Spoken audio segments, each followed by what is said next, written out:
Shanti.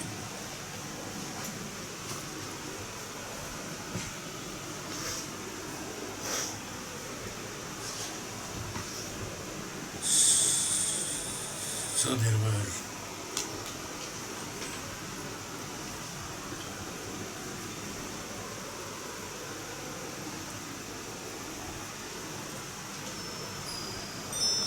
so many clarification sought by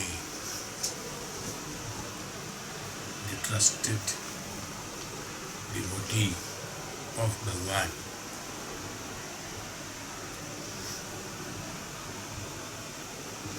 And was waiting anxiously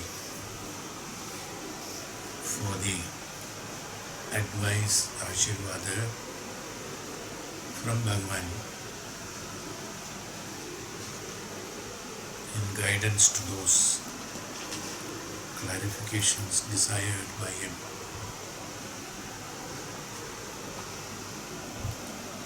So in the 9th sloka,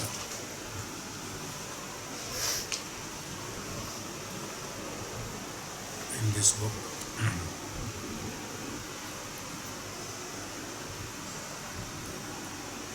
the Maharshi mentions here, Sri Bhagavan Uvacha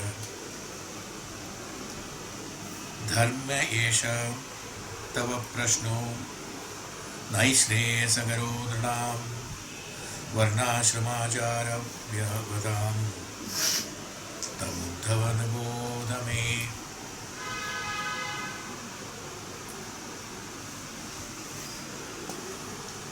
Bhagavan said, this question of yours, hey Uddhava, Tava Prashno Nai Shreyasagaro Nana, is the righteous dharma eva, for it will promote the highest good of men who observe the duties, varnashramacharavatam. Varnashrama, that means the different activities, different methodology of functions, execution of karmas by different people. Varnashrama, acharas, vadam. It will promote all of them who observe their duties of caste and order of life. Caste, we have already told what is caste. It's a division. It's not that the caste what we are talking about today. Totally different meaning. So let it not interpret in your mind about the caste, get misled by the word caste, because which is wrongly used these days. Order of life. Order of life is that the principle of the dharmic way of living. Learn that religion of me, he says. Uddhava Nibodhame. Learn that religion of me. Religion means dharma. Dharmachara is religion. That's why, as I told you in the previous class also, there are many things changes in different eras. Depending upon suitability of that particular era,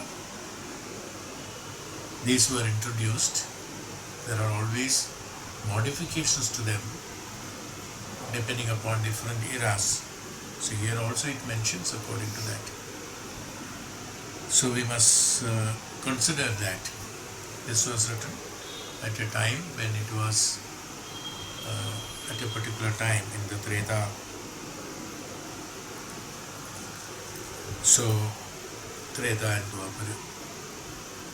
Certain modifications in certain places will be required. But in principle that should not make any difference for us to understand the principle of life. The purpose is to understand the basic tattva jnanam. That's it. See? And if you understand that principle of life, that can be introduced in any era, any time, any place.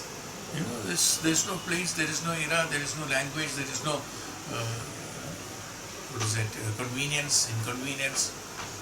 Anywhere it can be introduced. Only thing, the principle has to be understood. In principle, it has to be understood in the right perspective. That's the endeavor that is being done here by the Maharishis in order to make us understand the principle, so that the same, whether it is Treta Yuga, whether it is Krita Yuga, Treta, Dwapara or Kali Yuga, principally the status is same. Atma is same, principal status is same. Nobody brings an upgradation of rules and regulations created in Vedic period. It's the same thing. There is no change. Nobody is eligible to modify. There is no modifications are required. It is a foolproof method, and in all the time, at all the times, there are no particular era for that. See, that's why the Vedic science could not be challenged. In every religion, every principle, every country, every language, every person, every individual, every era has just followed those principles of them. Well, certain modifications, as I told you, certainly happen. So, Bhagavan, in appreciating the request of his faithful servant Nritya Uddhava, he said, "Hey Uddhava, it's not only for you, but the whole humanity. From time to come, it will be beneficial for all of them. Learn that religion from me, learn that dharma from me, so that it is common to everyone at any point of time, at any era. Whatever may be his status, doesn't make any difference." So now he explains for his, we know the questions what he has asked. Adau Krita yuge varno nradam hamsa iti smrata Krita kritya prajajatya tasmat kridevam viduhu. So starting from the Krita yuga, is beginning from the inception. In the beginning, in Krita Yuga or Satya Yuga, Krita, word Krita is, right, there are two words in the Yuga. Krita means achieved, that which has Krita, karma, kriya, Krita. Krita means already done, okay, or achieved, has got. A Yuga,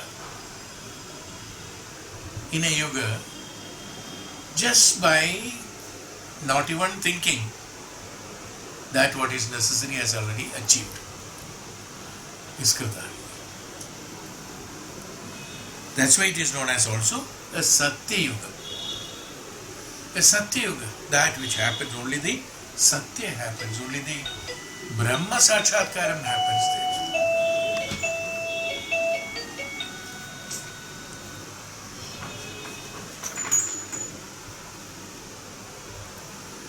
Brahma Sakshatkaram happens there. So everything based on that Brahma Sakshatkaram will be a Krita Yuga. That's why it is known as Krita Yuga or Satya Yuga. Okay. Satyam only happens there. What is Satyam? Satyam, as I told you, it is Jnanam. Jnanam is Satyam, absolute consciousness. The absolute consciousness. The Jnanam. It is Smrata. In the beginning, the Krita Yuga, men had only one caste. Here caste means it is only a group, the one which is Jivatma, which was known as HAMSA. That was known as HAMSA. All of them are known as HAMSA. Why the difference? HAMSA again has come. Difference is there. Brahman is there. No? Devatas are there. Brahman is there. Devata, Deva, Ishvara is there. They are equivalent to Devatas. Above them, Ishvara, then the Brahman. So the Hamsa is that the one who can, we know it, differentiate wrong and right without any problem. No instruments are required. Nobody has to be consulted. Nobody has to be asked. There is no counseling required those days. Whether this has to be done or not. Will this be right for me? There is no present, past, future. There is no confusion because there is only jnana. That's why Krita. So, Hamsa, the one who can differentiate things by birth. It's not practice, it is not learned. Learned is Vidya. Learned is education. That which is not learned and which is existing is called jnana. Learning is done through the effort of the mind and intelligence based on the principles of the function of indriyas. Attachment to the worldly objects, here also the intelligence and the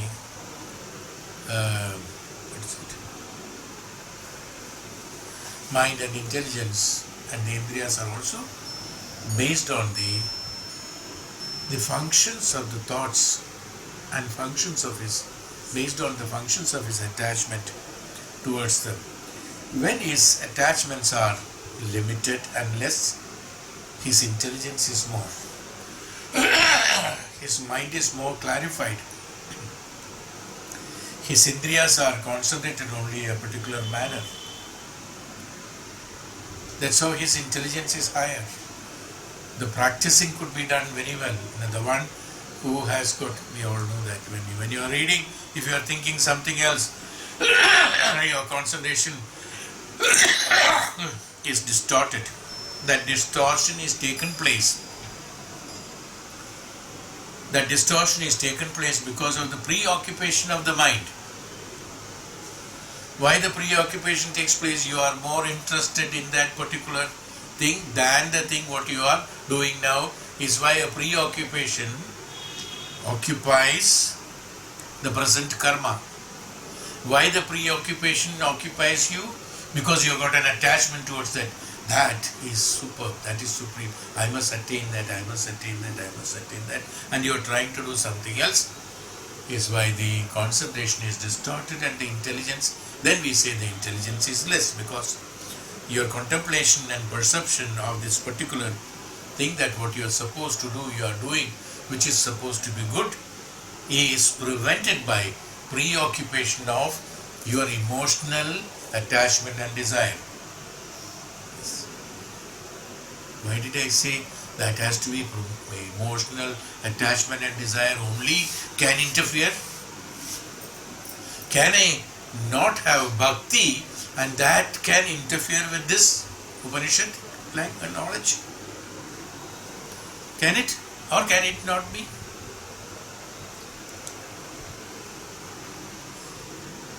Why only emotional attachments are interferences?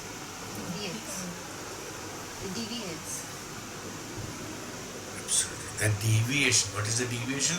Here, as far as the Upanishadic principle, and I am talking about Upanishad because we are talking about Upanishadic or Vedic, or the principles, the principles of Brahma Tattvam, Brahma Jnanam is what I am attending to, is the same as the Bhakti.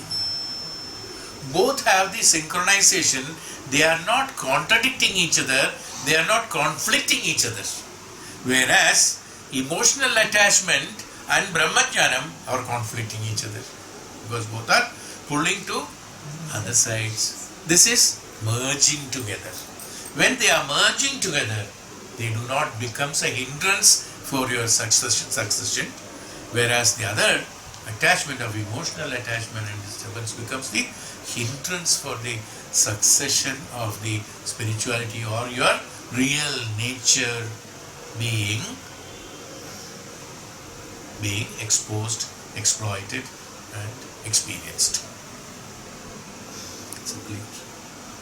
Distinctly clear. So when that's why the concentrate they are telling, because that's the initial step. That means you be with that only. Like in Krita Yuga, it's not that you be with something only. No, it's not that. That's not concentration again. For a human being, the concentration for the human being should be concentrate on the existence. That means that's the why I said that, concentration, specifically the word concentration. Ekagrata, they said. What is concentration? Ekagra chitta. Chittam should be eka agra. Which is that eka agra on which chittam should be pointing to? Eka agra, one end, one tip, one agra. Eka agra chittata. Eka agra chittam. Eka agra chittam. Which is that agram? Which is the tip? Tip of what? That's why Sanskrit, you can really contemplate on that. Tip of what? Ekagram. Very clear. The word itself is clear. What is that? Ekagram. The agra of eka. Eka agram. It is there, inherent. You see. Ekagram means agra of ekam. Which is ekam? See. Ekam is that which is existence, which is the truth, which is Brahman. That's why Eka Agra Chitta. So your Chitta should be at the Eka Agra is Eka Agra Chitta. Not that look at the camera or look at the pen, tip of pen is Eka Agra. No? They are physical exercises to be practiced in order to make your perversion limited.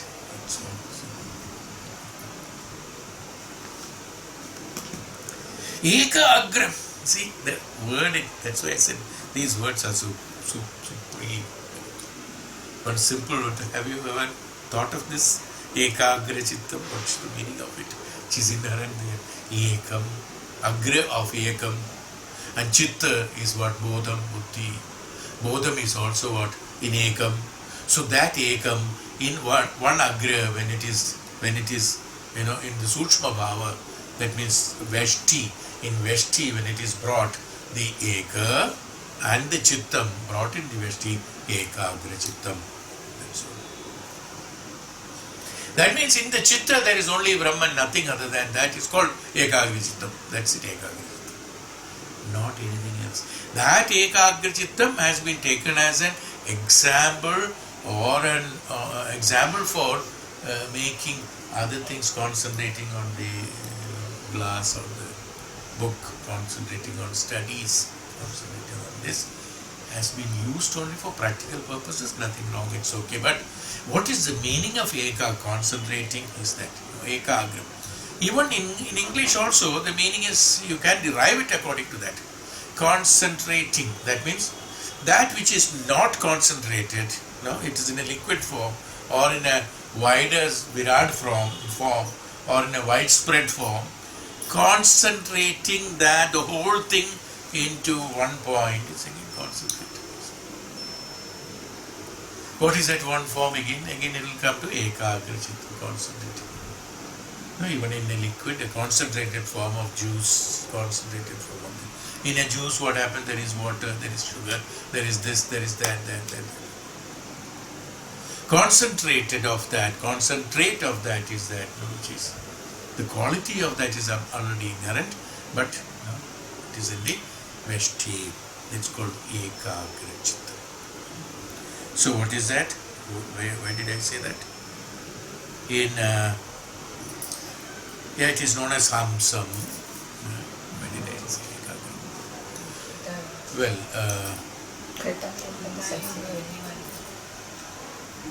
everyone thought and achieved.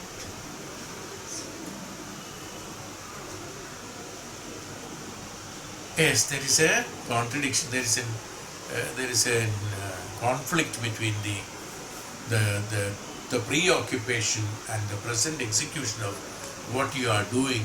Is why there is a distortion of intelligence. I said intelligence and mana. So when that intelligence and mana is in the ekagra chittata, in ekagra chitta, what happened? He achieves what is necessary and what is required and what is there. What is there means what? They are not limited. In the Brahmanda, everything is there. You are even materialist things, what you are thinking and desiring in the normal mind with the emotions and the satisfactions and dissatisfactions, what you are achieving, the artha, that what you are achieving is also from the Brahmanda only. No? And you are in materialism or in the ajnanata, avidyata of a normal human being who has not undergone the practice of the absolute ekagrata of the Parabrahma Chittam, Swachittam in the Parabrahman. He, the ignorant person, the ignorant man, the ignorant person is always get this distorted thoughts, and then he desires those which are limited in his emotional mind or emotional knowledge. There's no emotional knowledge, no word like that. And just for the purpose of classifying, I have done it also. It's a wrong usage. Knowledge cannot be emotional. An emotional proximity towards the approach of the desire, of the requirements. Because who decides your requirement? You decide your requirement. I have to get that. If I get that, I can do this. If I don't get it, I cannot do it.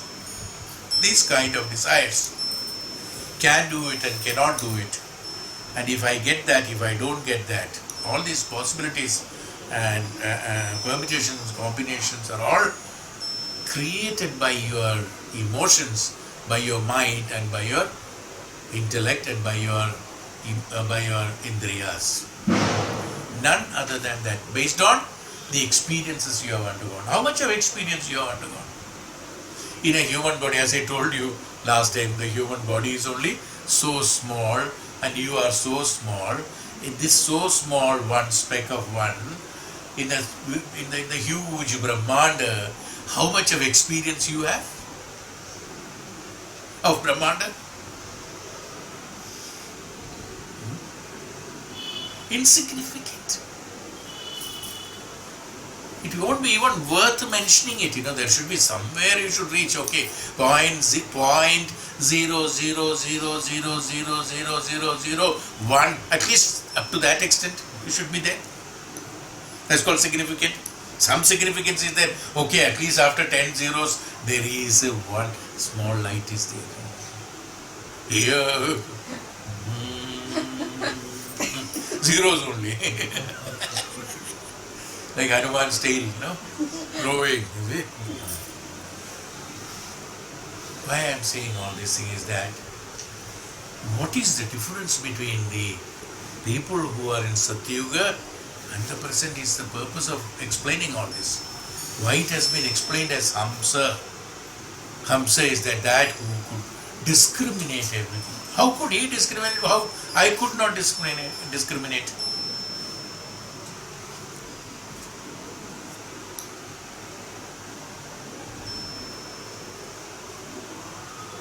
By birth, every one of us are born in Krita yuga. An infant knows everything. Only he doesn't know you because you are insignificant. He doesn't know you because अभी तो उसका माँ बाप को पहचानने का समय नहीं आया. दृष्टि अभी exactly position में नहीं हुआ. दृष्टि when he looks at you only you say the position में हुआ, but actually his दृष्टि is all over. Infant. Drishti focusing is a physical form, that's all. But before that, where is his drishti? His drishti is all over. He doesn't recognize anyone. Physically, he may be attached to the mother for some time, only for the purpose of when he gets physical body gets hungry. But otherwise, thoughtfully, in the thoughts, in his functions, the infant, he is in Krita Yuga. Whatever he wants, he is achieving it. His way all the time he is sleeping.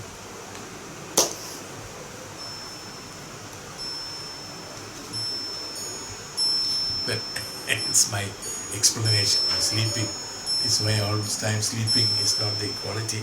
I mean, just explaining it in the sense. He is not involved. The meaning is that he is not involved with you. He is not interfering. He is not interacting. He is not involving. He is not indulging. He is not invoking.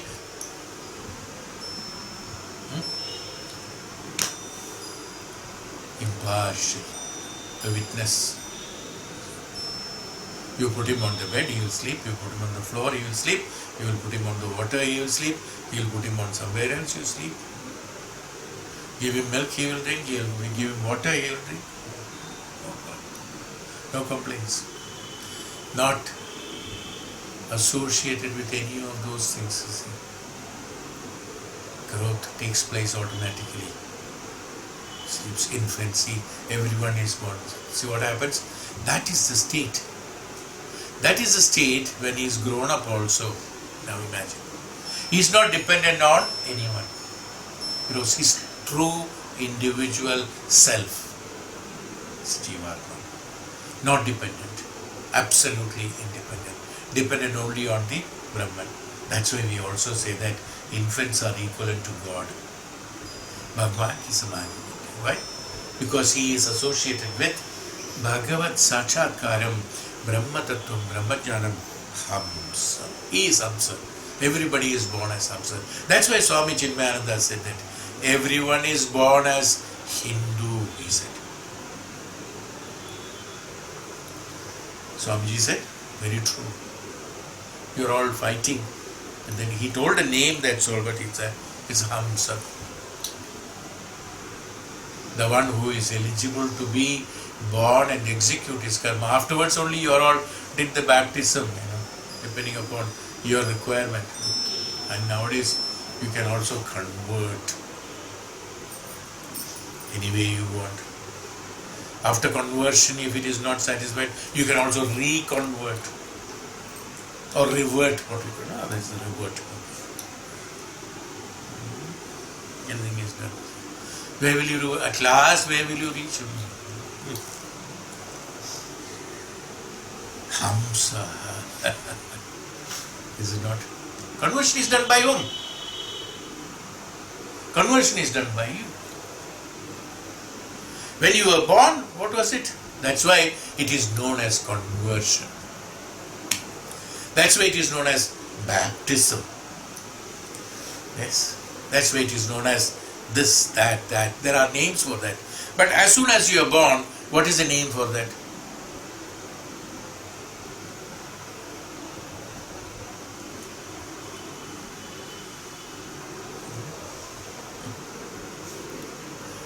Anywhere in the universe, anywhere in the world, anywhere in any religion, anywhere in any country, any society, as soon as a child is born, everyone says that, whether it is a Raja, or whether it is a beggar, or whether it is a Brahmana, or whether it is a so-and-so, Shudra, what they are done, see. A child is born, that's all. A daughter is born, or a son is born, that's all. Or a child is born. Do they say, a Christian is born, a Hindu is born, a Muslim is born to my wife or my mother? No. Nobody says that, no? Child is born. Child is common. A Jivatma has born. A Jivatma has come. So there is no difference. Everything is born. Why did I say? Everything is born in the Krita Yuga, fulfilling all the requirements. For which purpose that child is born? In order to execute his karmas and exhaust them is his purpose. At that moment of time, I have number of times I told, up to the age of 2, I said. more or less. The yuga probably it is up to the age of 1 only, maybe 6 months. Up to that, the child is totally aware why that child is born and what purpose it has got. That's why he doesn't interfere in any of these things. Any of your activities, nothing. He has got an independent activity of his own. He will lie down, he will do whatever he wants, he will laugh, he will cry, he will sob, he will sleep, he will not sleep, whatever it is. The whole has got his own habit. Why? Because he knows for which purpose he is born. He is an individual, he is an independent unit, he is a jivatma, he is not at all attached to you. It's Atma. He knows why attached to you. He knows what he is exactly he has to do, and he is a witness. And he knows exactly, and he is affirming himself that this is what I am supposed to do in this janma, this is what I am supposed to do, and that reflects in his mind when he is growing gradually biologically, in his mind and his intellect. These impressions of as soon as he is born, he tells himself that this is what I am supposed to do, whatever happens. This is what I am supposed to do in whichever manner it is. Sometimes he has to go like this, sometimes he goes like this, or sometimes he has to go like this, whichever it is. But this is the purpose, the gist of it. Now that's all. Not how to do it. Now he should know when he grows up, now he should know how to achieve that. In order to achieve that only, because of the knowledge is not there, one chooses the trial and error methods. By doing this, can I get this? By doing this, can I get this? By doing this, can I get this? No, he puts pros and cons of that and then tries to get it. Whereas in Krita Yuga, this trial and error method is not there. As soon as it's born, like anyone else, he is also aware what he is supposed to do, and because in the Krita Yuga achieved HAMSA, everyone is HAMSA. Everything is filled with this Parabrahma Tattva, Parabrahma Jnanam. There are no other intrusions of thoughts or execute karmas or any other things in the Brahmanda. He is just born into the Parabrahma Tattva, Parabrahma Jnanam or Parabrahma Chaitanyam, and his mind, since he doesn't have a previous experience in order to experiment and experience, he doesn't have an experimental experience necessary. So what happens? He is totally synchronized with the, as we said about the bhakti intrusion and all that, he is totally synchronized with the Brahmanda. He is synchronized with the Parabrahma Chaitanyam as soon as he is born. So when he is born as a Hamsa, he knows what he wants and what he doesn't want. Even though he is in Krita Yuga, every Jivatma has a purpose to function in the Chaitanya, in the Parabrahma Chaitanya.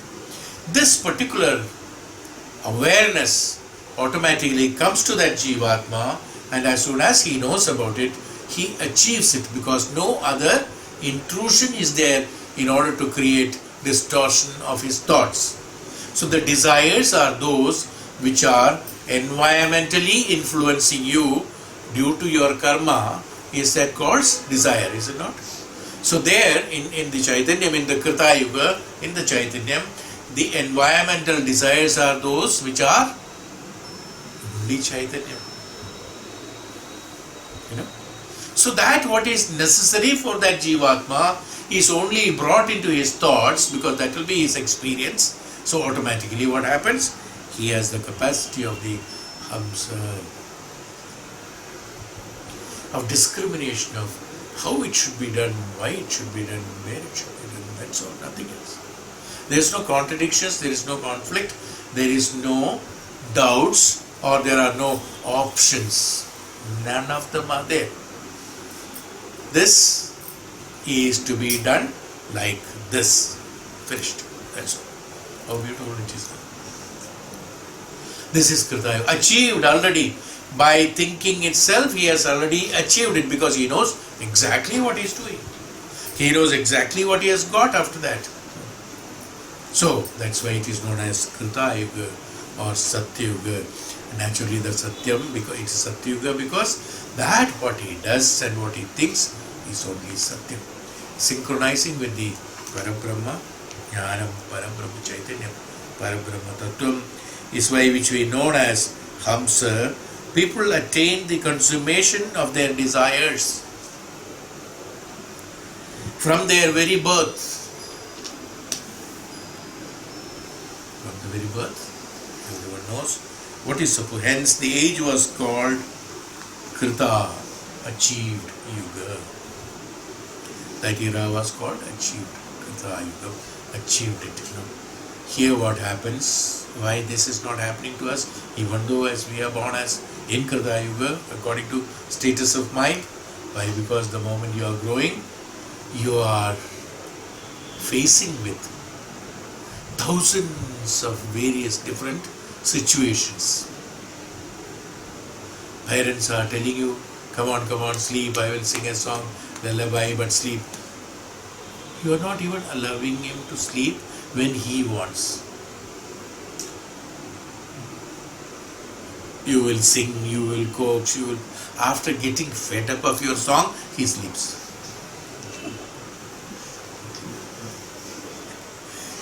Enough is enough. He has a natural rhythm. He will sleep. Right?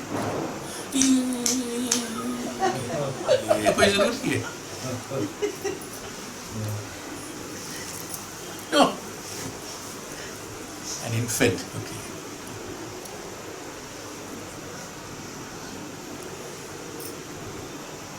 By thinking, by birth itself, his thoughts are absolutely clear that what he has to do, how he has to sleep, how he has to grow, what he is supposed to do, how long he has to live. He knows when is his death, as soon as he is born. Very clear. And he has distributed those things. In the childhood he has distributed that. In the infancy he has distributed how to execute it. But what happens when he grows, as I told you, this intrusion takes place. The father will tell something, the mother will tell something, the auntie will tell something, the brother will tell something, the sister will say something, the society will something, the television will show something. How many contradictions that what happens is that which he knows gradually, when he is getting involved with all these things, this is gone into the background and the prominence is given to those which are there in the present, because he being an infant and absolutely pure, the absorption capacity is very high, attention capacity is very high. The moment you tell once, he understands it. He does it, everything he knows. He repeats. That's why he repeats what you say. He knows exactly what he has to say. So these are all done only because of that. As an infant, he will grow as he is. Well, that's why I said there are so many things which we may find it is different, but here, as a HAMSA, each one is born individually. Nobody bothered about him. Nobody. His physical existence, probably they must have taken care, but otherwise thoughts and his process and his functionaries are decided by himself, and he executes it exactly, and he is able to think. The thoughts come to him exactly as that is necessary for him to execute because of the environmental influence on him, because it is the Krita Yuga and being the Chaitanyam, Parabrahma Chaitanyam there, and the Ishwarata is all filled there. There are no activities of contradictions there. There are no activities of contradictions are there. There are no positivity, there is no negativity.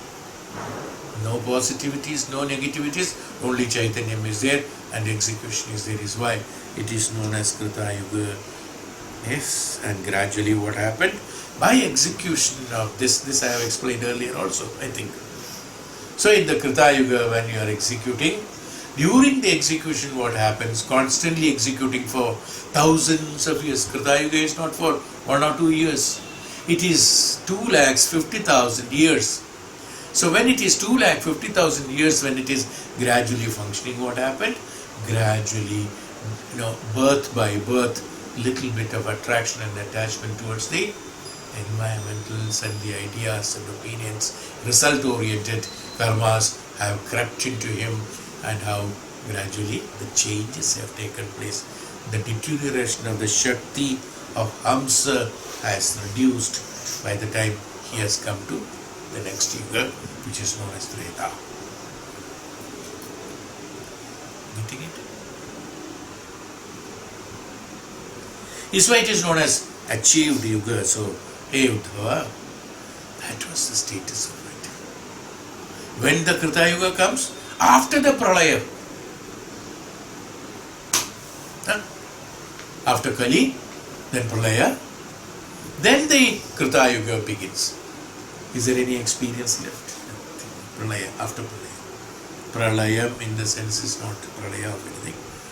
Pralaya, after layam, with the Bhagavad Sakshatkar. Please understand, technically this pralayam need not be that there has to be a flood of fire, a flood of water, a flood of wind. That's what the Puranas explains. There will be, after the Kali Yuga, there will be Agni.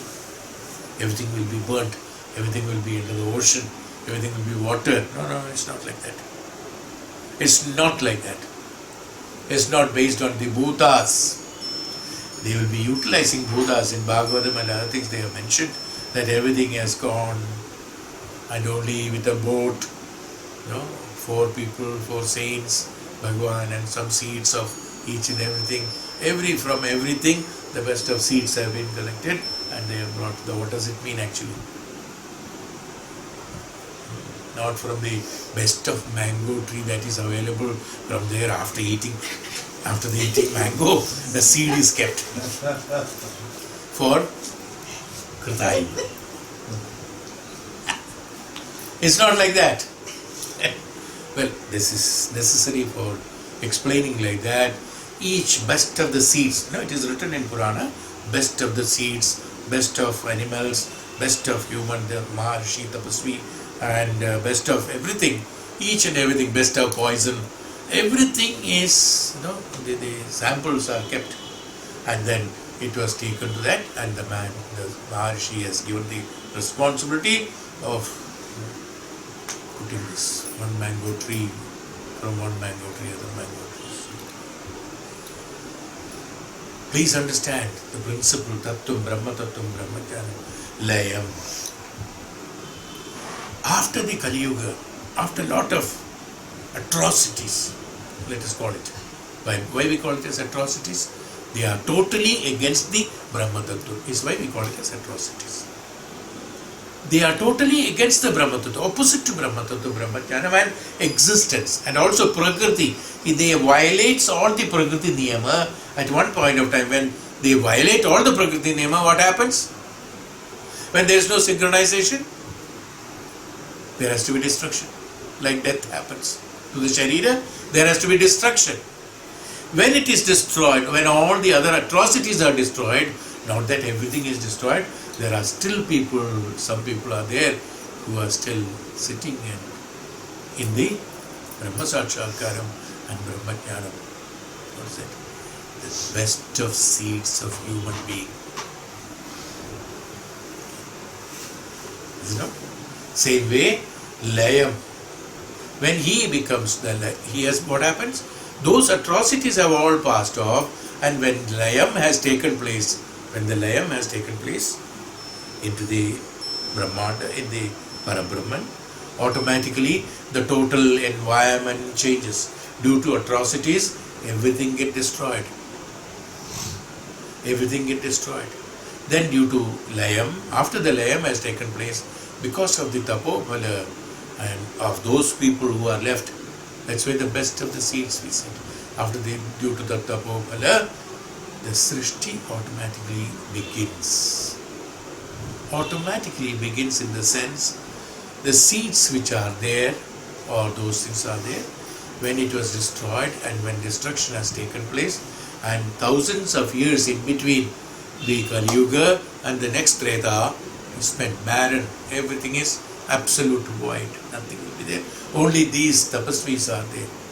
And because of their tapobala, what happens? The impact of the atrocities gets distorted and gets vanished from time.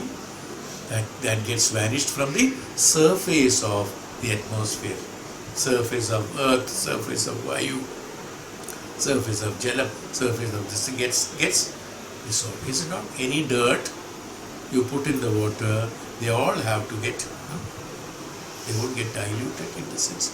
They, at a point of time when the water gets evaporated, all those dirt is removed and only pure water again you come. Like that, the purity again comes back in the sense, again it is established and the Krita Yuga begins. At that point of time, who are there? These tapasvis are there, who are the seed of it. And from there, the generation begins. Imagine at that point of time, the tapasvi who had been doing tapasya for thousands of years between Kali Yuga and the Krita Yuga, he is absolutely a Parabrahman, nothing other than that. When a child is born to him, what will be his attitude in the mind? What will be his thought? What is the environment? Absolutely pure. What is this man? What is the chromosomes? Okay, you can say his chromosomes, their chromosomes, and their thoughts, their inculcating thoughts, their educational methods. He being a tapasvi, he will not inculcate him into any other activity that he wishes to do. He knows why he is born. Being a tapasvi, he knows why he is born. He knows, and he also knows, the child is also known why he is born. So he is allowed to grow according to that. He becomes the HAMSA. He is a HAMSA, so he is also a HAMSA. He is how after Pralaya, the Satya Yuga begins. Is it clear now?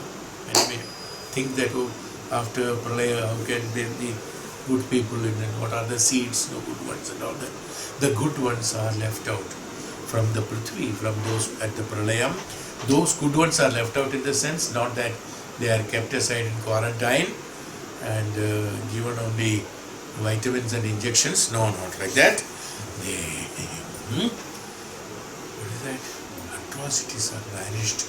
They are with the Parabrahman in the Parabrahma Sakshatkaram and continues for thousands of years. Then when it is thousands of years after, automatically the whole thing gets changed. Purity begins because of he emits lot of purity, and the whole Brahmanda becomes filled with the same Chaitanya. Is always there, as I told you. It's not that sometimes it is there, sometimes it's not there. Chaitanya is there, but those which are going against the Prakriti is already vanished. So purification, after that Ganga Jal se Om, Gange Jamuna Jeva, not necessary. Impurities are removed, purity is existing. The Parabrahma Chaitanyam is existing. A child born in that environment, you think about it now, doesn't have any experience. There are no environmental pollutions. There are no atrocities. There are no karmas, karma balas. How he would be? Like HAMSA. Getting it? This is how every Jivatma is born in the Krita Yuga. He thinks it happens. And what he thinks, not that what we think. Think that for the universe, for the growth of the universe, purpose of purity, purpose of intelligence, purpose of this, that. So they are all saints. Everyone who are born in the Krita Yuga is a high Maharishi who has got absolute. So because of that, there are no pujas, there are no pujaniya, there are no rituals, there are no mantras.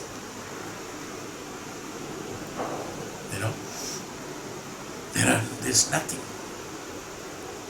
Everything happens according to the Chaitanya. Everything according to the Parabrahman. That's all. As it is. Because everything is available in the Parabrahma Sakshatkara, in the Chaitanya. So depending on that, everything is evolved, that's all. Because of the movement and friction, whatever is supposed to happen, it's happening. There are no magicians, there are no scientists who will take out some sample and create another sample. No, nothing like that. Just everything happens according to the thoughts, because thoughts are synchronized with the Chaitanyam. Automatically the result of the thought is also that. He doesn't have any desire, even though it is mentioned here, whatever he desires from the day of birth. This meaning of desire is that desire here is that the thought that comes for the purpose of, promoting the existence, enriching the existence, is that what is called as the thought here, or the desire here. That's why the desire word has been mentioned. That is also a desire. Yes, a desire is that whatever we think we should do is a desire only. It's okay. But that desire is totally separate, because they are not, that desire is not based on karma bhala or environment or education, or based on the requirement of the sharira, mana and indriyas. When they are eliminated from that, the desire is pure. The tapasvi also has desire, but their desire and our desires are totally different. Is why Krita achieved. So he says, Krita Krityaha.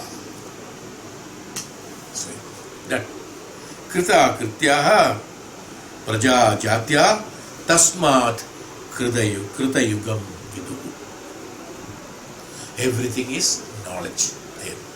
Everything is knowledge. Each and every individual is equivalent to other. There are no differences. That's why there is no jealousy. Oh, he has got that, I will not. No. Everyone gets what they want. They are all individuals separately. They are all achieving what they want. Nobody looks at the other, what he has got to.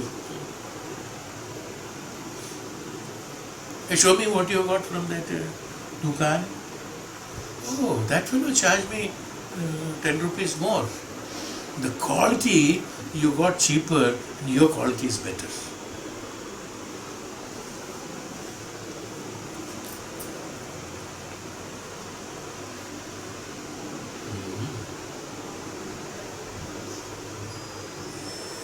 They are not HAMSAs. Who are they? I don't know. Here it is HAMSA in Sanskrit. Here it is HAMSA. Mere jaisa tum bhi ho. That's HAMSA. HAMSA. Okay. Gradually tumsa HAMSA. Veda pranavayeva pro eva gre dharmo aham vasharupagrida upasade tapo nishtam HAMSA mam mukta kalvisha. Veda pranava eva me. In Krita Yuga, what was Vedas? There was no Vedas. There was no Vedas, there were no Shrutis. What was Veda in Veda? Pranava eva me. What was the Veda in Krita Yuga? Omkara, Pranavam was the Veda. Because in that Om, all the knowledges are there. Today, even though we also chant Om, we also know about Om, we are unable to distinguish the complete jnanam inherent in Om. Pranava is a chapt. Nobody knows how this primordial sound has come. So we said Bhagavan has created it. Somebody said atmosphere has created it. Somebody recently said it's because of the gaseous materials surrounding in the sun, because of the travelling of that distortion, the sound Om has come. Primordial sound is called the Parabrahma Chaitanya. Existence of the Chaitanyam in the silence, there is a sound. What is silence? Nishabdata. In Nishabdata, are you getting the meaning of it? In Nishabdata, there is a Shabdata which you cannot listen, is called Nishabdata. Shabda has been identified depending upon the hearing capacity. If it is up to 22,000 cycles per second, you are able to, the human being is able to hear. If it is above that or below this one, you cannot listen. But doesn't mean the Shabda was not there or is not there. The primordial sound, which existence, in order to keep the existence as they are, and during the process of the molecules traveling together, this has got a sound. In Nishabdata, there is a Shabda.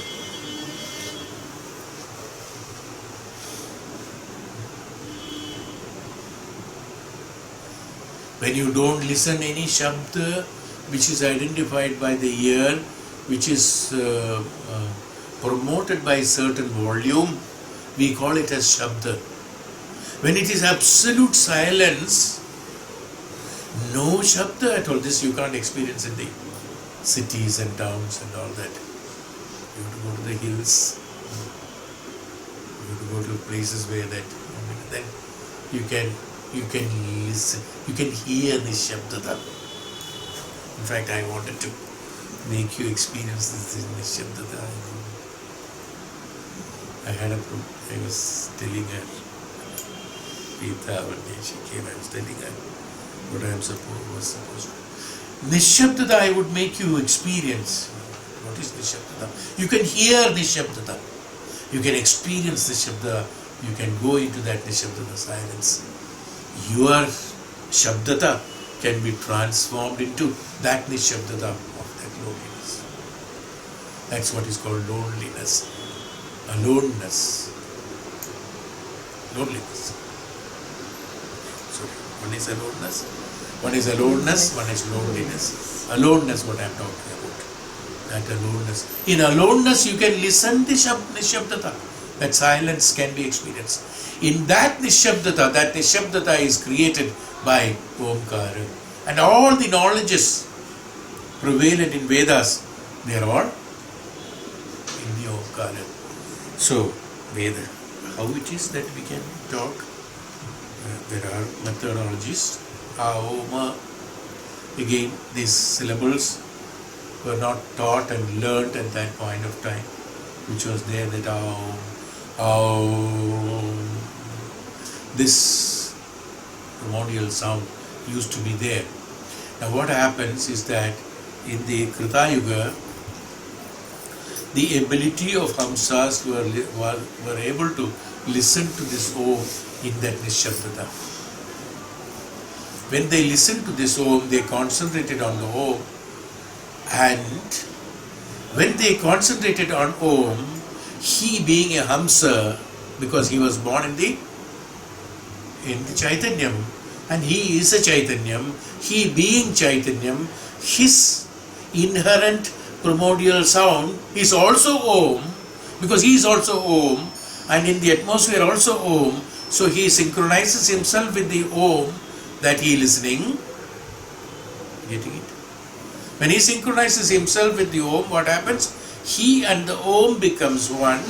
When he and the Om becomes one, his activities, the thoughts or desires, that what is there, the Om, he could immediately, what he could do, because of his capability of the Chaitanya in him, he could disintegrate that Om and identify with what this has been assembled, in our colloquial language. With what this has been assembled. How? What does it mean? Om is a Veshti. Om is Veshti Sukshma Bhava. Om is Sukshma Bhava. What is the meaning of it? What is the meaning of this sound? What is the meaning of this rhythm? Not only one meaning of the letters there. Meaning of rhythm. What is the sequence? At what sequence? Why at some time it is high and some time it is low? Why the beginning is like this, end is like this? That's called the samashti. No? Identifying the details of the Om is called samashti virada.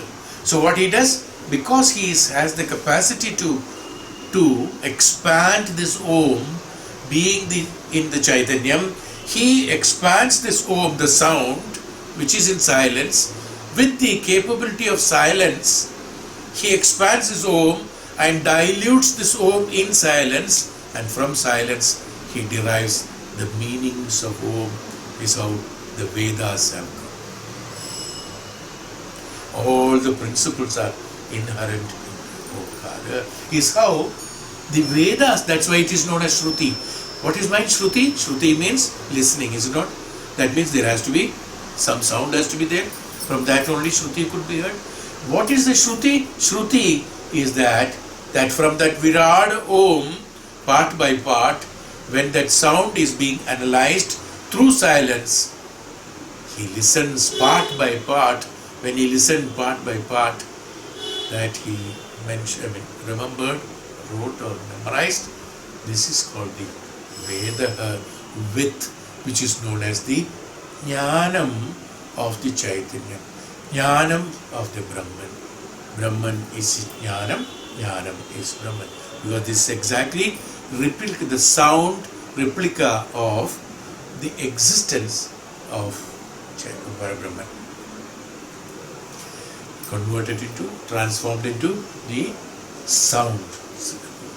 Is why in Krita Yuga he said, Vedaha Pranava. Vedaha Pranava Eshame Dharmoham. Now, in that primeval age, Om was the Veda and Dharmoham. I am the Dharma, I was the Dharma. I was the religion. What is religion? Religion is Dharma. What is Dharma? Dharma Anushtanam. In Krita Yuga, identifying the Ishwaratva in Chaitanyam is Dharma. This is Dharma. So he said, I was the religion. I was religion. I was religion. Why? Dharmoham, he said. Aham dharma. Today you are talking about the Hindu dharma, adharma, e-dharma. This dharma you are addressing to aham. Dharmoham Vrisharubhadrak. How is that dharma looking like? Is an example in the Upanishad for the people who are in the Kali Yuga and the Dwapara, for them to study. This has been made. Up to this is for absolute. I was the religion in the form of Vrishabharupa. Means what? Bull, like a bull. What has got a bull? Why is the bull? Forget about the animal bull. Bull means it has got 4 legs, 1 body and 1 head. 4 legs. Chaturvarnam or Chatur Yugam. In each Yuga, 1 leg was cut off. Now you can imagine, Dharmam in Treta was standing only 3 legs. 1 leg is gone.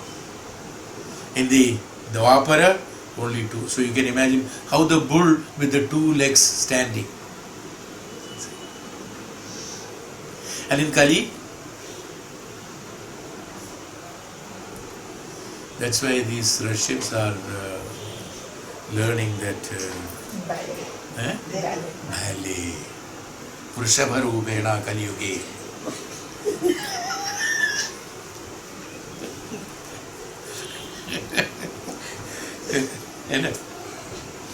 I don't know how I got that example from one leg.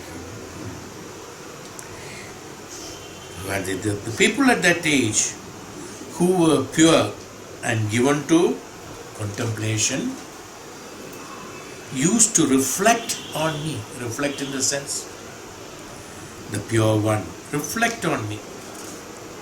What is reflection? You see a mirror reflecting you only, no? And the individual there, or the Jivatma there, when he is looking at the atmosphere, what is he seeing? The Chaitanya. In that Chaitanya, who is he?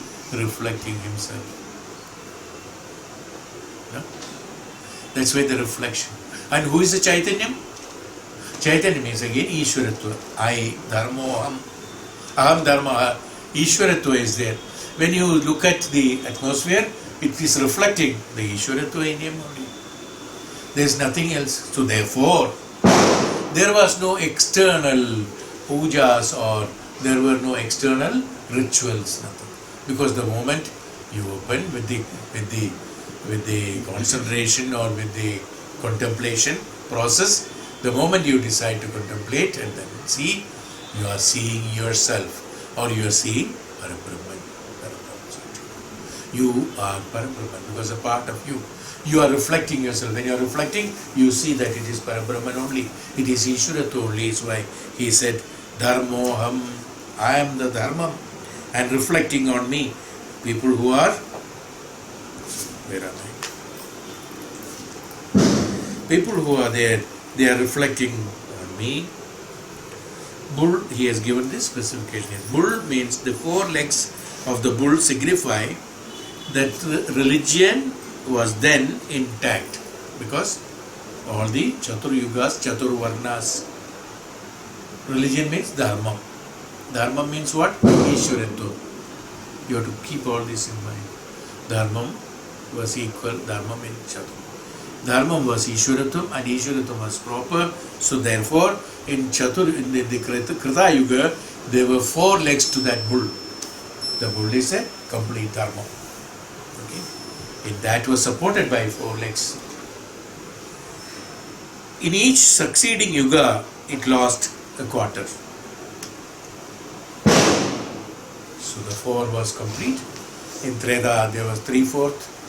In Dwapara, half. In Kali, 1/4 of Dharma is left. 1/4 of Ishwaratva is left. So that we are unable to reflect Ishwaratva in that, because all the three are missing. So what you reflect? Reflect only your feet. That's why we require a mirror.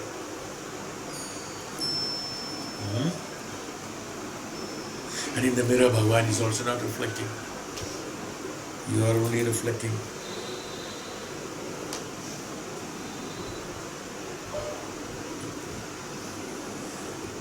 Then Bhagavan says in the next sloka, Treta Mukhe, so this one is over. Krita, explanation. I think we can, if I start, we can explain much more on the Krita Yuga.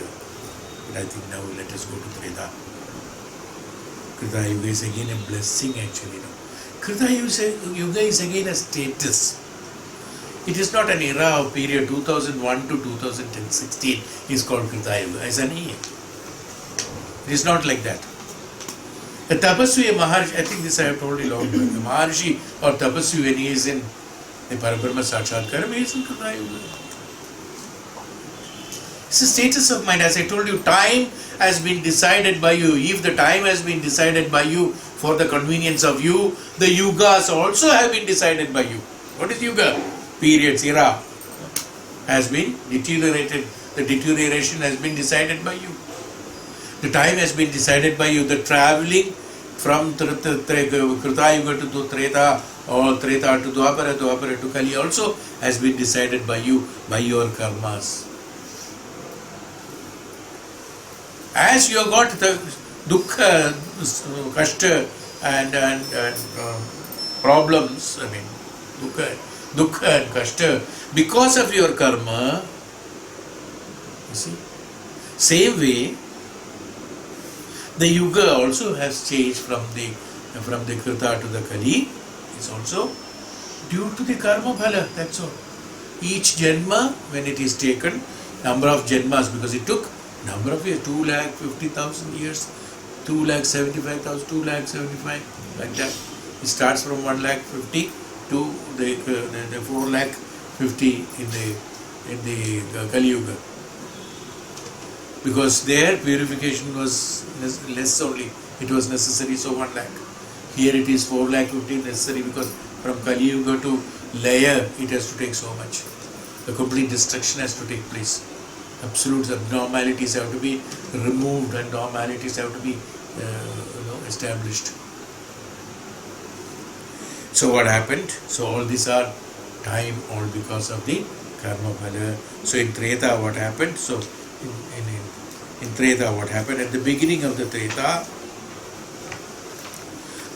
Mukhe means beginning of the Mukha means beginning. Mukha, and again the 4-legged bull. Okay. 4 legs are the 4 dharmas, 4 varnas. Complete dharmam supporting the bull's sharira, the body. That means the total experience of the existence is the body. Experience of the existence is the body. In that there is a head. So the body is supported by 4 legs and the head is supported by the body, spine. 4 dharmas, 4 legs are the 4 quarters of dharma. The 4 quarters of dharma are those which we will be explaining later, how one is that the pure janmam of the jivatma. So observance. In the front, this has been explained in voluminous. Each leg, its position, and whether it is left or right leg. Left leg of front, right leg of front, right leg of back, left leg of back, and the spine, which is holding the body, which is supported on top of it, and the head, which is hanging, which is again supported by the body, and the head, wherever the head is there hanging like a cantilever, that is known as the front, and the other is known as the back. And in a bull there is a tail. What are these significances have been explained voluminously in that. And there is a Shastra and that lot of explanations have been given. The front are the ones which are supporting the head. Even though the spine is there, for this cantilever to be supported, in engineering term it's cantilever, because it's projected from the support. So when it is projected from the support, even though it appears to be the body is supporting it, but body again is supported by the front 2 legs which are firm. So the left leg is concerning with the head is what?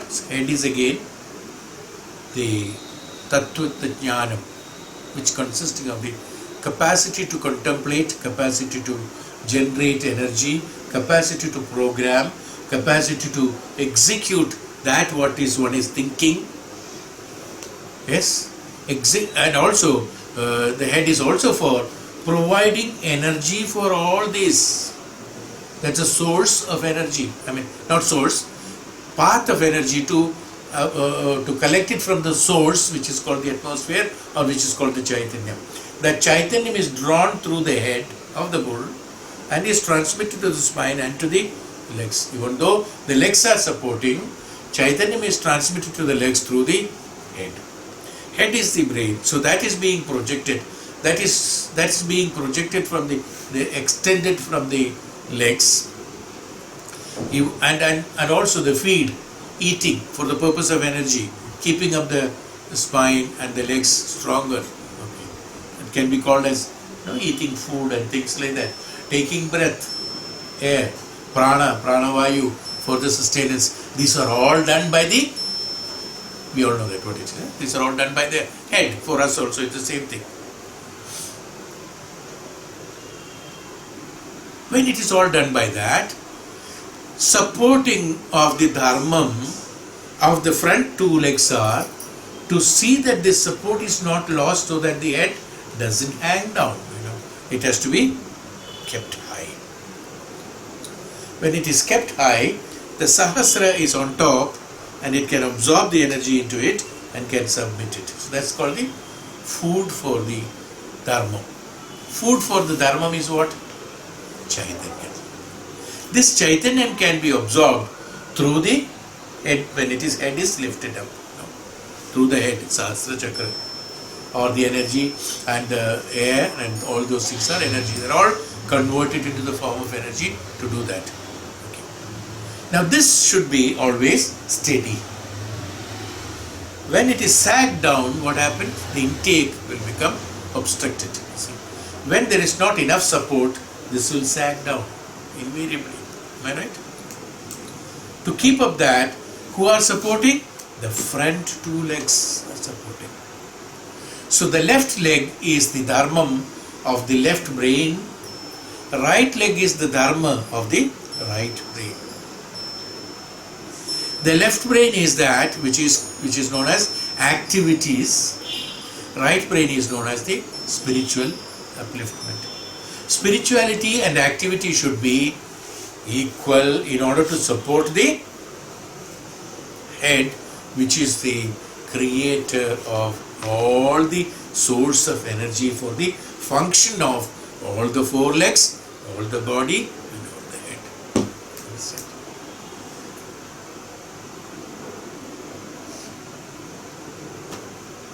If the right leg is not there, inefficient spirituality takes place.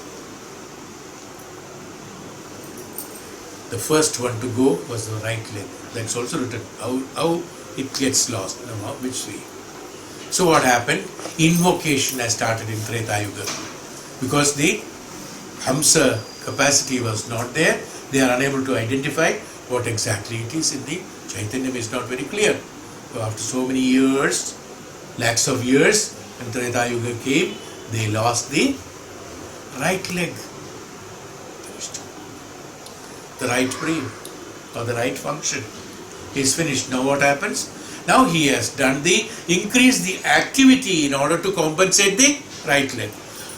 When the right leg is gone, the left leg takes the maximum burden, whatever possible, even though there is an imbalance. So the activity started. So in the Treta Yuga, lot of yajnas and then bhakti and that started. So through that what happened? They compensated the right leg or the dharmam to some extent and started producing the results through yajnas. That means he started working out on that karma. Through the karma, he developed the spirituality in him. Like that it was. I think you got an idea about it. This is how it continues for, and each leg has got a lot of specifications. I just gave you information, just a tip of that so you understood what it is. Lots of explanations are there, and also the position of the leg, how it is to be kept always, how it is to be rested, how it is to be kept, and which part of the shoulder, and what is the shoulder, and what is the neck, and what is the head of the bull, of the head. These explanations are everything is, now you understand generally, everything is related to supporting the jnanam or Brahman. To retain that is called the dharmam. These four legs are the dharmam. This is what I want to tell you. In order to retain the dharmam, no other thing is dharmam. That's why I said dharmam is nothing but jnanam. Identify, come to reach the status of HAMSA is why the dharma is done, not for performing certain kind of rituals. He is not a dharmi. The dharma is in order to maintain all the four legs, all the body and all the head is called the total dharma. That is attained by the tapasvi or a maharishi who attained everything. In such a person, everything is incorporated in that bull. That's all. Everything is, that's the universe. It's called the universe. So in order to be in the universe, Tapasvi is spread all over the universe because he is with all the four legs and the head and the body, everything. So maintaining that, in order to absorb that Tattva or Brahma Tattvam Brahma Jnanam, we have to keep the head high, is why the Sahasra Chakra is always on top of this head for knowingly and for you, so that you don't have to have an effort to keep your head up, so that it can straight away open the Sahasra and can draw the required Chaitanyam inside you. Is why every Jivatma and Pranas are functioning. It is not because of anything else, it is only because of this drawing of this energy. Through this only we are surviving. This is the basic principle of the Chaitanyam. Through the Chaitanyam only Jivatma is surviving. Now you have to enhance the approach towards the Chaitanyam, transform your position status from the 2 legs or 4 legs or 3 legs or 1 leg to the complete dharmam, where you reach the status of HAMSA, where there are no rituals, nothing is required. So Veda Pranava, no? Which is Veda? Veda is that the pure one contemplating, reflecting on me, means that this is the one. So each and every activity, as I told you earlier also, each and every activity of ours is to reflect on the Ishwaratva, reflect on the Parabrahman. In each, that means you have to be conscious. This I have told you in long back, in different language. Whenever you are doing something, at the background of you, see that. This is exactly what I said. See that there, so that everything goes right. When that, even though it's an effort, but if everything goes right, that means you are contemplating and compensating the atrocities, transforming them into the Brahma Tattva, Brahma Jnanam, in the Virata Rupa, is how you slowly, gradually transform yourself into that true Brahman, where no other adulteration is required. The Jivatma gets purified by that. So, Treta Mukhe Mahabhaga, at the beginning of Treta Yuga, O noble soul, the signs of the Veda, appeared.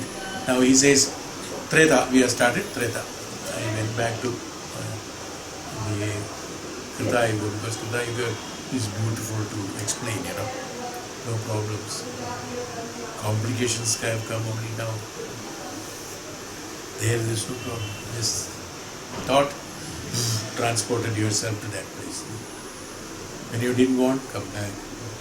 Projected yourself there, see what is happening, come back. Everything is possible. Everyone is equal.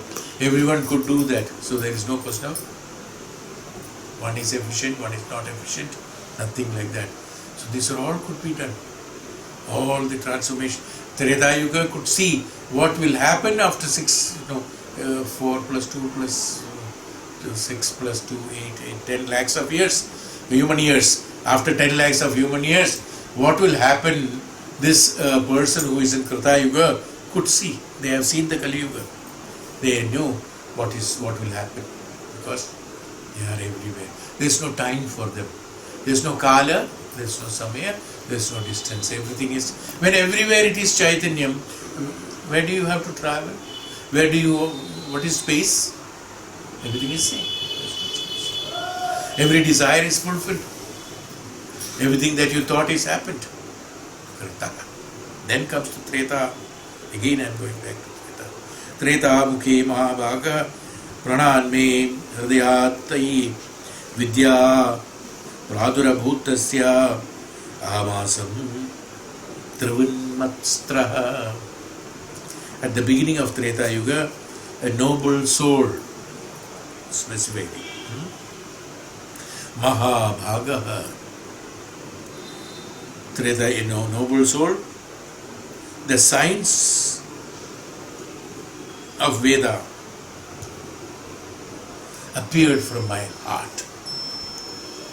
The position of the bull, wherever the heart is there, from there, the signs of Veda, the jnana, has been projected. As I told you, from that primordial sound, when that expansion of that Omkara has been done, the details of the sound could be identified, and a great part of it is known as Veda, in that all the jnanam is inherent, and the details, when you expand that Om, you get all the details. When you expand anything, you get all the details.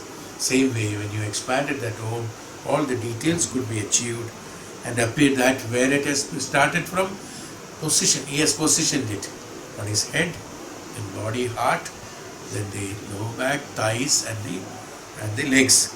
He has divided it like that. So the Veda appeared from a heart. Why? Because the jnanam. The jnanam, heart means again, it's not the human heart or the heart which is pumping blood. I always tell you, two hearts in Upanishad, one is the heart. That means from the jnanam it appeared. It's the heart. Through the agency of prana. There's an agency he has created.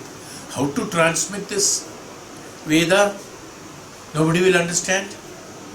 Garbled message. Huh? How to understand? So in order to understand, he created prana. Lower density of the Chaitanya. Prana. Through that lower density of Chaitanya, that means volume thoda kam karo tab theek se sunai dega. If you keep it in high volume, words are not clear. Because you don't have the capacity. Words are clear only. But you say words are not clear. Right?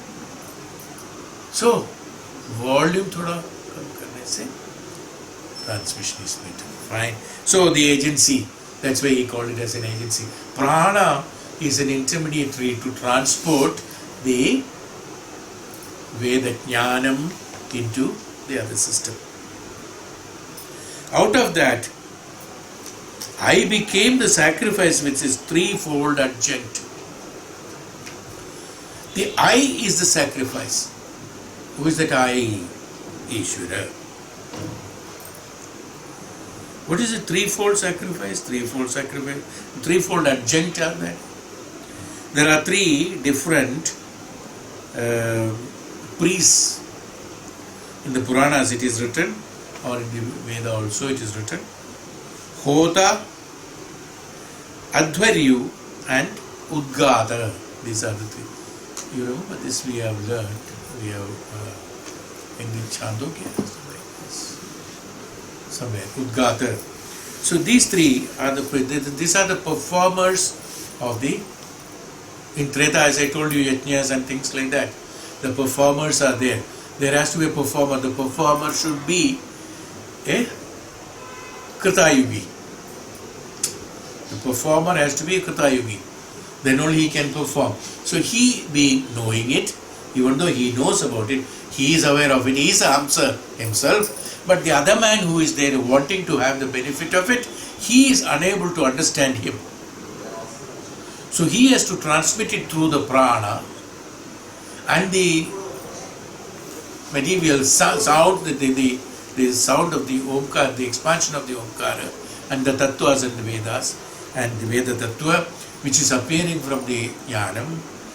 So this, in order to make him understand what happened, there has to be, they called it as a priest. A priest is the one who is making you conscious about the preachers of the Tattva or Shastra or the Jnana. Is called a priest. What is the job of the priest? The priest is supposed to, suppose there is a Jnanam. This Jnanam has to be transported to you or transmitted to you in the language you understand. Is called a priest, not the one who does the puja. Puja is also in one way of telling you, in some language it is telling you that this is how you attain the Lord. That's also priest. Okay. So the priests are, there are three kinds. Why the three kinds are there? Hoda, Adhvaryu and Ugata. The three kinds of priests are necessary. One is that in order to attain the Parabrahman. Second is in order to undergo the process of the karmas and identify the Parabrahman. The third is that through the rituals you identify the Parabrahman. So there are three priests. That means he has divided them into three paths to attain, because the people in Treta were unable to attain him directly, as in the case of the Krita Yuga. So what happened? One stroke, if it is applied, then again it becomes Krita Yuga. Is it not? That's not possible.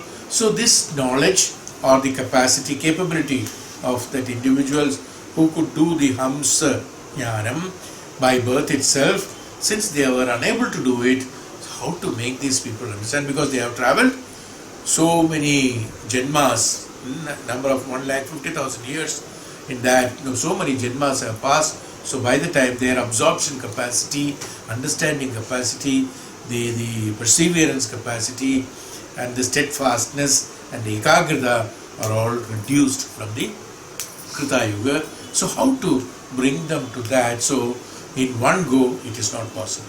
So what happened?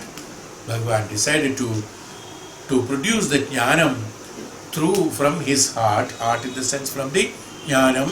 He produced the Shruti, Shruti of the Vedas, which is an expansion of the Omkara. He produced that there, expanded it and produced it. And when he produced it, he divided it into three parts. When it is three parts, these three parts could be preached, that means advised to the other people through the yajna and through the other things one by Hota, one by Advaryu and one by Uddhava. This is the reason why there are three priests. Three, I have explained them, three methodology of doing the yajnas and through which they can attain whatever they want. So one priest told them to do the yajna in order to attain the Parabrahman. Another priest told them in order to attain the Prithvi Loka, Sukha, Dukha and Raja and all that. And the third one, again, through the Karma Yoga, how to attain this Bhagavad Sakshatkaram. So three different methodologies have been divided into in Treta Yuga, and this was transmitted through. So the assimilation of the pranas were depending upon these knowledges could be diverted to people who have got the prana or the understanding for the purpose of listening to Hoda. They came to Hoda, and the other pranas which are not, their aptitude is not to that extent, but to execute in the the Prithvi Loka, they went to Advaryu, and the third one Uddhava, the one who wanted to experience and experiment, that excitement is there in order to experience and excitement, they went to Uddhava, for example. Like this only an example. So these three divisions went into three different paths. This is how from there the generations have started. So we are asking, why that man is a saint? Why this? Because of that. We also ask for in astrology, they ask for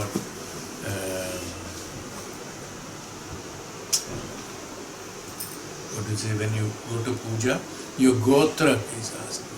It will come much later. Gotra is that you are descendant of that particular. If it is yuga ugata, you are a karma yogi. That is, the rishis concerning to that will be the one who is your ancestor. That's why the gotra is asked. So depending upon the gotra, the acharya will transmit the education to him according to that. Because through that path, even though everyone will go to ultimately to that same path, ultimately to the Chaitanyam, as I told you, each one has chosen different paths because of the incapability of being consistent in HAMSA status.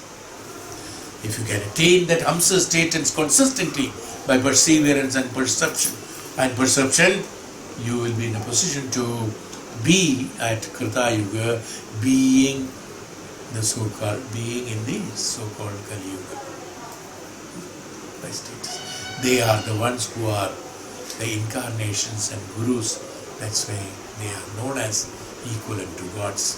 Why? Because they are supposed to be as in the Treta, Ishvara of the Treta, Ishvara of the Krita, which is the Chaitanya.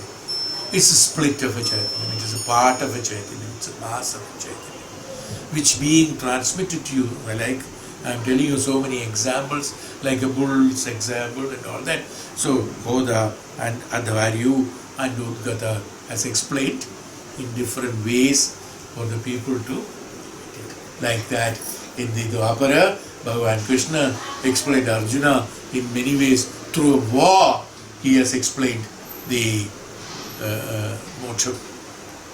Through war, he explained the moksha. You see how it is, from where to where.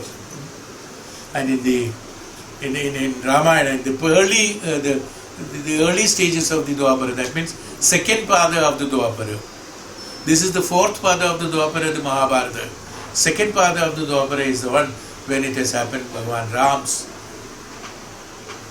where Maryada was, through Maryada, the attainment of the Parabrahman has been taught. By the time the fourth pada came, there has to atrocities having it through war, one has to be understood. Now in Kali,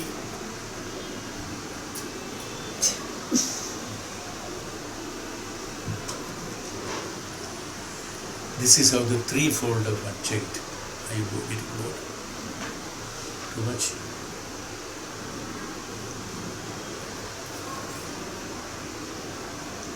So, let me tell you one more sloka. No, we'll tell you the next. I think you are tired. We'll continue with the sloka 13 in the next class, where it is very gradually how we are coming down to Kali. It is a beautiful explanation has been given. So we have to be in the Krita yuga, that is the best. No problems, because we are not there. The I is not. The I there is only Bhagavan. The I is not there. Each one in Krita yuga is not a separate entity, separate unit. It is a unit, that's all. They themselves did not identify themselves as the one separate from the Chaitanya. They are always identified themselves with the Chaitanya, is why they are able to travel everywhere where the Chaitanya is there, and the Chaitanya is everywhere.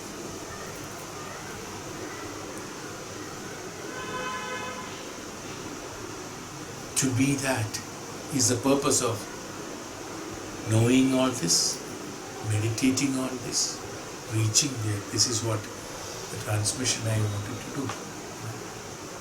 Straight from the Guru Mukham, this can be done, then we will come to that. We can transmit it, and then even today in this yuga, one can perceive that within a fraction of a second. Within a fraction of a second, it is possible. Yes. As Adi Shankara identified Bhagavan Shiva from the status of Chandala, what was that? HAMSA. Let the shape and form be anything. He is not identifying the external. He said there are no external reflection, he said. Everything is reflected on me. So when Adi Shankara looked upon the Chandala, the reflection was he. Who was he? Bhagavan Shiva. He didn't see the Chandala, he saw Bhagavan Shiva. Others saw the Chandala because the reflection was not there. The reflection was not there. When I am looking at something, when it is reflecting, and that what is reflecting, if I am seeing this is what it is, that's what I am.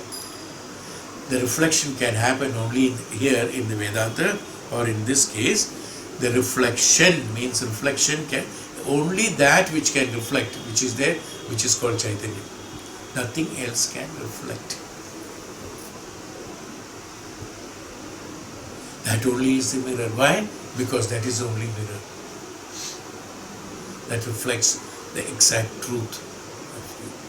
So you are able to see in that Chaitanya. When you see, so in Krita yuga, when you see, look at yourself in Chaitanya, you are reflected on that. Is how he could attain everything. So there, The dharmam is I. Who I means Ishwaratva. Not Ishwara. Ishwaratva. In him, the Ishwaratva is there, is what is being reflected, is called dharmam. That reflection is happening because of his dharmam. That dharmam is Ishwara. That's called Ishwaratva in him. Right? Oh, Shanti.